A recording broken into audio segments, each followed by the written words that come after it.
शरद पवार गटातील 5 आमदार अन 2 बडे नेते अजितदादांच्या संपर्कात. शरद पवार गटाची पहिली प्रतिक्रिया म्हणाले, आगामी लोकसभा निवडणुका डोळ्यासमोर ठेवून राज्यात महायुतीचे मेळावे सुरू झाले आहे. जिल्हास्तरीय पातळीवर महायुतीमधील तिन्ही पक्षाचे नेते एकाच व्यासपीठावर येत लोकसभा निवडणुकीचा प्रचार करताना दिसत आहेत. यातच शरद पवार गटातील 5 आमदार आणि 2 बडे नेते आमच्या संपर्कात असल्याचा दावा राष्ट्रवादी अजित पवार गटाचे आमदार अमोल मिटकरी यांनी केला आहे. त्यावर आता शरद पवार गटाचे आमदार रोहित पवारांनीही जोरदार प्रत्युत्तर दिलंय. आज महायुतीत असलेल्यांचा करिश्मा आहे. काही दिवसात त्या गटात असलेले 5 आमदार आणि 2 महत्त्वाचे नेते उद्या दादांसोबत दिसतील. तेव्हा तुम्ही आश्चर्य करून घेण्याचं काही कारण नाही, असा दावा मिटकरींना केला आहे.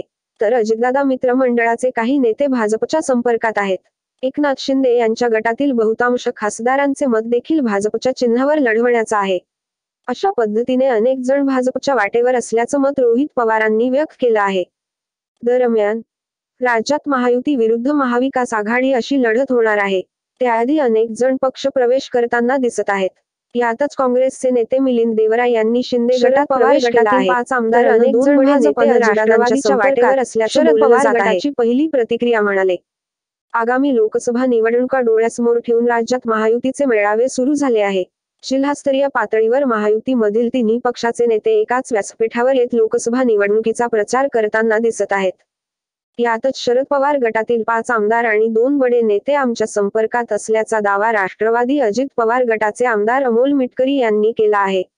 त्यावर आता शरद पवार गटाचे आमदार रोहित पवारांनीही जोरदार प्रत्युत्तर दिलंय. आज महायुतीत असलेल्यांचा करिश्मा आहे.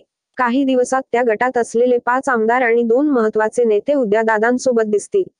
तेव्हा तुम्ही आश्चर्य करून घेण्याचं काही कारण नाही, असा दावा मिटकरींना केला आहे.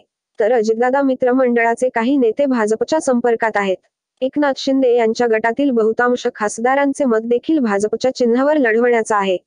अशा पद्धतीने अनेक जण भाजपच्या वाटेवर असल्याचं मत रोहित पवारांनी व्यक्त केलं आहे. दरम्यान, राज्यात महायुती विरुद्ध महाविकास आघाडी अशी लढत होणार आहे. त्याआधी अनेक जण पक्ष प्रवेश करताना दिसत आहेत. यातच काँग्रेसचे नेते मिलिंद देवरा यांनी शिंदे गटात प्रवेश केला आहे.